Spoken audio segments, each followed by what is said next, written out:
Star Trek, Primitive Passenger Season 2, Episode 5, Delivery and Consequence. Yeah, he said out loud.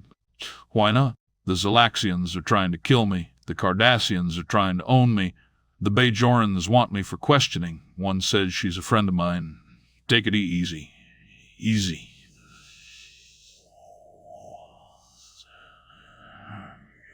Captain Sterling stood at the center of the bridge, his weathered face etched with lines of experience and determination. The starfield outside the view screen shifted as the ship maneuvered into its assigned parking slip above Bajor. Sterling's sharp eyes scanned the bridge crew, each at their station, when suddenly Mercer was done hiding. He activated the blink drive right there, surrounded by everybody in their ships. A bright white flash blazed across all the nearby ships, and the Maldor brick vanished. A blinding flash of white light erupted just off their starboard bow, washing over the bridge in an instant. Report, Sterling barked, his body tensing as he whirled toward the science station. Lieutenant Angela Sachs, her blonde ponytail whipping as she turned to her console, fingers flying over the controls. Her striking blue eyes widened as she processed the readings. The Maldor reappeared in a brilliant flash above Outpost Alpha. Nolan took a minute, caught his breath, and pulled up the display Elara had shown him, the Tabrid's expenditures. Those ostentatious ships also had weapons, upgrades and capabilities that were well outside the Tabrid's agreement with Mercer. After some quick scans, it was also obvious they had been upgrading the outpost way beyond what Nolan had approved, including weapons and shield generators. Well, I'm here. Might as well get it over with. Nolan wasn't looking forward to confronting the Tabrid leader. Nolan set the sequence to use the Maldor's bizarre transporter and sent himself directly to the outpost's ops center. Bark. He materialized in the middle of everything, displacing the air around him and sending waves of atmosphere to the far walls. Nolan loved that burst he felt using the Maldor systems.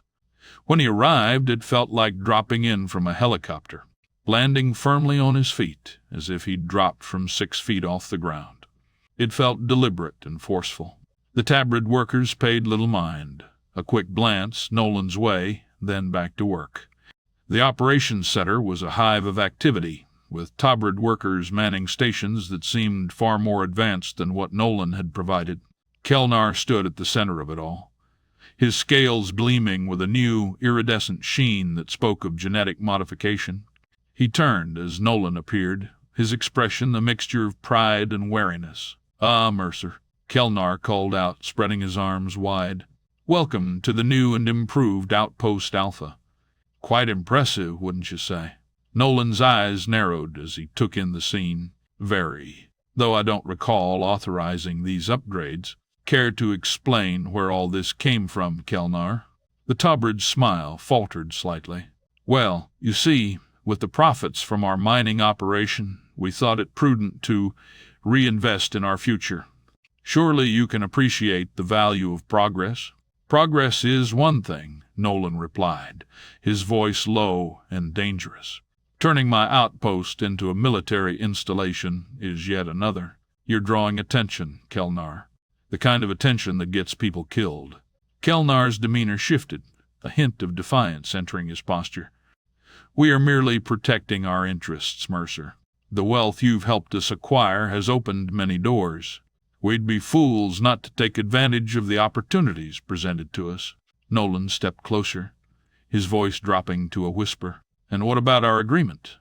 The one where you keep a low profile and don't jeopardize our operation?" "Times change," Kelnar replied, matching Nolan's tone. "The Tabrid are no longer content to be silent partners. We have greater ambitions now." Before Nolan could respond, alarms blared throughout the station. A young Tabrid officer shouted toward Kelnar, his eyes wide with panic. "Sir, we're detecting multiple ships dropping out of warp. Xalaxian signatures." Kelnar's scales paled. "How many?" "At least a dozen, sir. Warships, by the look of it." Nolan's mind raced. The Xalaxians were a powerful faction in this sector, known for their advanced technology and aggressive expansion. If they'd taken an interest in the Tabrid's sudden rise to power. "Kelnar," Nolan said, his voice tight with urgency. "Whatever beef you have with me, we need to put it aside. If the Xalaxians are here in force, we're all in danger." The Tabrid leader nodded, his earlier bravado evaporating. "What do you suggest?" The asteroid shuddered under the first barrage of Xalaxian fire. Klaxons blared throughout the station as Tabrid crew members scrambled to their battle stations. "Shields at 68% and falling," the young Tabrid officer reported, his scales pale with fear. Nolan leaned over the main tactical display, his mind racing. "Kelnar, you said you've been upgrading. What's our offensive capability?" The Tabrid leader tapped a series of commands into the console. A holographic representation of the outpost appeared, highlighting various weapons emplacements. "We've installed phaser banks here, and here," he indicated. "And we have 2 torpedo launchers, but our supply is limited." Nolan's expression hardened. "All right, here's the plan. We're going to make them think we're more heavily armed than we are. Target their lead ship with everything we've got, then immediately power down all non-essential systems. Make them think we've exhausted our energy reserves." Kelnar's eyes widened in understanding. "You're going to try to bluff them?" "Exactly," Nolan nodded. "With any luck, they'll move in close to board the outpost. That's when we spring the trap and hit them again." As the Tabrid crew rushed to implement Nolan's strategy, he couldn't help but marvel at the irony of the situation. Here he was, defending an outpost he'd come to shut down, alongside partners he no longer trusted, against an adversary he'd avoided until now. The universe, it seemed, had a twisted sense of humor. "All stations report ready," Kelnar announced, tension evident in his voice. Nolan took a deep breath. "All right, let's give our visitors a warm welcome. Fire." The asteroid rumbled as its weapons came to life, lancing out at the Xalaxian fleet. The lead ship's shields flared brilliantly under the assault, then flickered and died. Secondary explosions bloomed across its hull. "Direct hit," a Tabrid officer shouted, excitement coloring his voice. "Their flagship is heavily damaged. Fire all torpedoes now," Nolan commanded. "Cut power to all non-essential systems. Make it look good." The lights in the operations center dimmed, consoles flickering and dying. For a moment, an eerie silence fell over the outpost. "Xalaxian ships are regrouping," Kelnar reported, his voice low. They're moving in closer." The younger Tabrid officer shouted in a panic. "I'm detecting a massive energy buildup in the Xalaxian fleet. I don't think they're preparing to beam down. They're going to fire." Nolan's blood ran cold. "Kelnar, get those shields back up now." "I've got nothing," the officer shouted. "One of the shield emitters was damaged in the last hit." Then nothing. Nolan waited for the blast, but nothing came. "What are we seeing out there? What are the Xalaxian ships doing?" He pressed the Tabrid officer for answers. "I don't know. It doesn't make sense." The officer bordering on complete uselessness. Nolan reached for his comm badge when a transmission came over the system. "Greetings, Mercer. We couldn't help but notice our friends from the Xalax Alliance had stopped by for a visit." Gul Ravok's voice filled the station. "I hope you don't mind. Their ships were parked right in our way, so we encouraged them to move along." Nolan pushed the useless Tabrid officer out of the way, hammered some commands into the console, and one of the outlying cameras zoomed in on the space above the station. 3 Xalaxian ships tumbled slowly, venting plasma and debris as they turned. The cloud of space junk expanding around them implied at least one ship wasn't so lucky. "Are you there, Mercer? Please don't tell me that our adversaries have killed our deal mere days after signing." More silence. Nolan gave up on the console and tapped his comm badge, connecting to the Maldor and relaying to the Cardassian ship. "Gul Ravok, can you hear me? We're working with limited options down here. Mercer, you survived after all. Only a Cardassian can say that in such happy terms, yet still sound disappointed. Happy to hear our newest partner will be able to hold up his end of our deal." Of course, Gulrevok. We're on top of it. Not sure what the right words were for this situation. Your new Galore-class ships are quite remarkable. From what I can make out, our Xalaxian friends may have a bit of a headache. I sure appreciate your help and impeccable timing, Gull. Well, now we have put the Galar ships into service, we're able to be more helpful in the sector.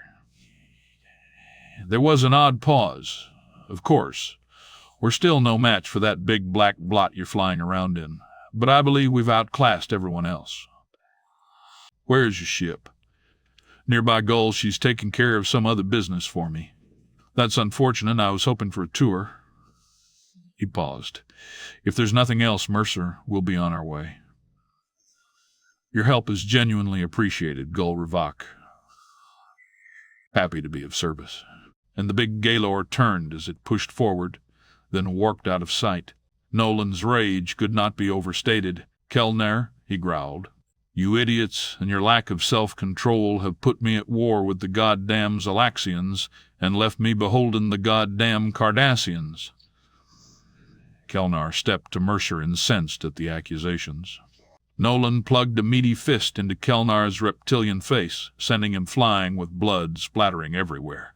I told you over and over, Kelnar, to keep it low profile, that there'd be a right time to start spending. Now leaning over the semi-conscious lizard, lifting him by his collar. Nolan shook him furiously. Get the rest of your shithead workers and get out of my facilities now, or I will kill you. Spit flying as Nolan's eyes nearly shot out of his head. The gravy train ends here, Kelnar. The Tabrid are on their own now. He finished. Nolan locked down all systems that the Tabrid personnel had access to, as they began transporting out to personal ships. He locked all the cargo freighters, regardless of ownership. They were Nolan's ships now. Nolan stood on the bridge of the Havoc, watching through the view screen as the last of the Tabrid ships disappeared into warp. The bitter taste of betrayal lingered in his mouth, mingling with the metallic tang of Kelnar's blood still on his knuckles. Elara, status report on Outpost Alpha, he commanded, his voice tight with barely contained fury. All Tabrid access has been revoked, the AI replied smoothly. I've secured control of the cargo freighters and locked down all critical systems. The outpost is ours again, Nolan. Nolan nodded, his mind already racing ahead to their next move. And the Maldor, docked and secure. The Xalaxian ships that the Cardassians fired on. What's happening with those Elara? All were abandoned and left empty, came her reply. I have 2 of them docked inside. My tenders are launching repairs. One ship was completely destroyed, another was venting hot plasma, so I put it out of its misery.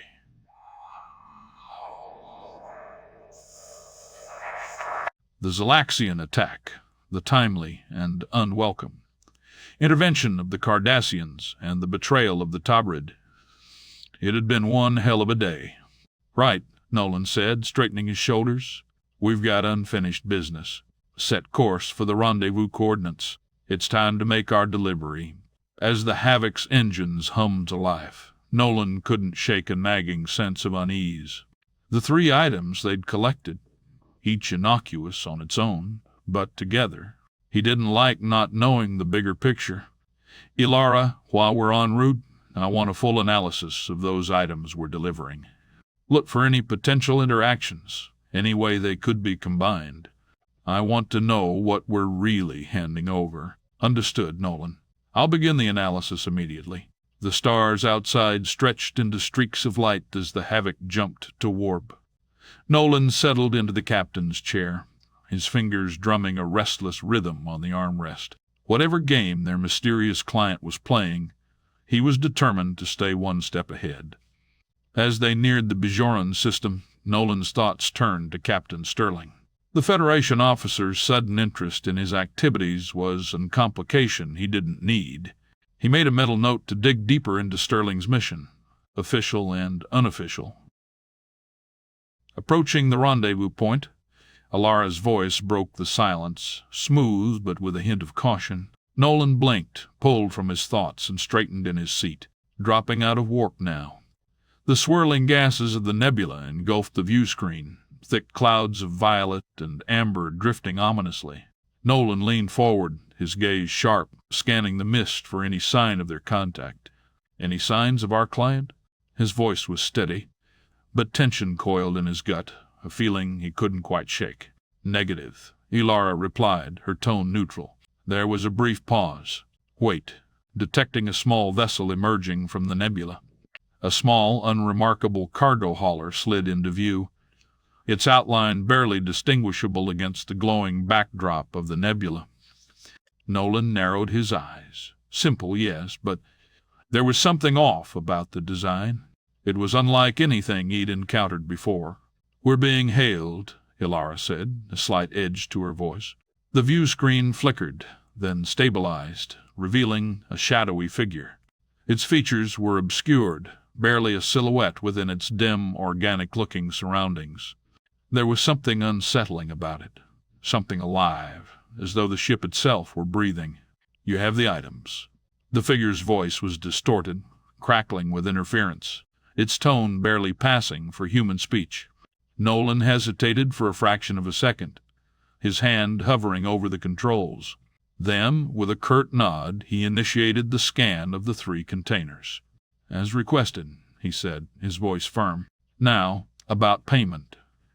A brief hum echoed through the ship as a data stream flowed into their system. Nolan's gaze flicked to the side as Elara's processors whirred softly. "Payment received," Elara confirmed, her voice carrying a note of surprise. "It's all there." She quickly transmitted the bounty to the alien vessel. The shadowy figure gave a slow, deliberate nod. "Your discretion is appreciated, Mercer. We may have need of your services again."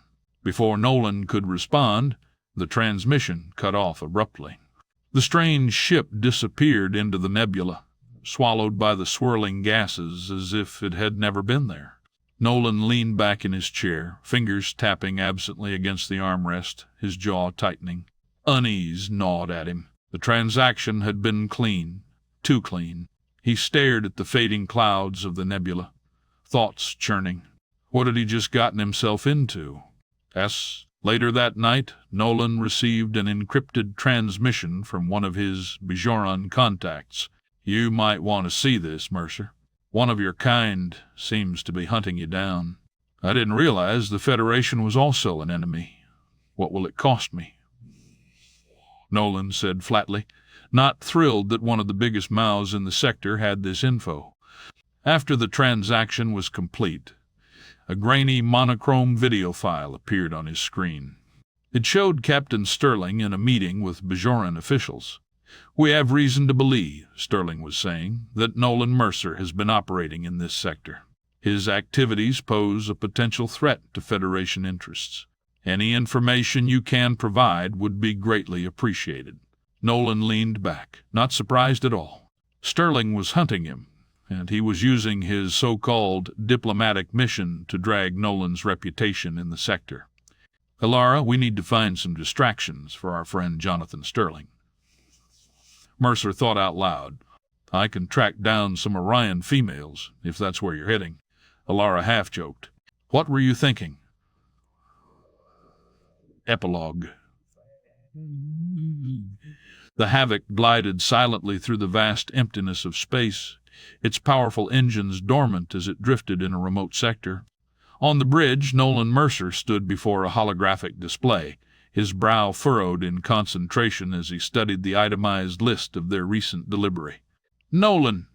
Alara's disembodied voice filled the bridge, her tone carrying a note of concern. "I've been analyzing the potential applications of the items we delivered. There's something unsettling about their combination." Nolan straightened, his interest piqued. "Go on." "The biopneumatic gel," Elara began, as a molecular model appeared on the display. "It's an ideal substrate for artificial neural tissue. And those C2 chips? If embedded within the gel as the tissue forms around them, they'd create a hyper-efficient neural network," Nolan finished, his eyes widening as the implications sank in. "Exactly," Elara confirmed. "But here's where it gets truly fascinating. and terrifying. The chronoton particles. They could power such a structure almost indefinitely. My calculations suggest that with just 2 particles per year, the system could maintain basic functions. With a few more, it could operate at incredibly high levels, Nolan whispered, his mind racing. He began pacing the bridge, running a hand through his hair. But what would someone run on such a structure? What kind of processing power are we talking about? There was a moment of heavy silence, broken only by the soft hum of the ship's systems. Then, as if struck by lightning, Nolan stopped in his tracks. Elara, his voice trailed off, hesitant to voice his suspicion. It's got to be an AI, Elara finished for him, her voice a mix of awe and apprehension. Not just any AI, but something. Nolan leaned heavily on the console, the weight of realization settling on his shoulders. The potential of such a system is staggering. And in the wrong hands, we may have just handed over the components for something that could reshape the balance of power in the quadrant or beyond, Elara concluded. Nolan turned to the viewport, staring out at the stars, each one now seeming to hold new, unknown threats. What have we done, Elara? He murmured. As the havoc continued its silent drift through space, the weight of their realization hung heavy in the air. They had completed their mission, delivered their cargo, and collected a fantastic bounty for their troubles. But at what cost? The game had changed once again, and Nolan couldn't shake the feeling that they had just become pawns in something far larger and far more dangerous than they could have ever imagined.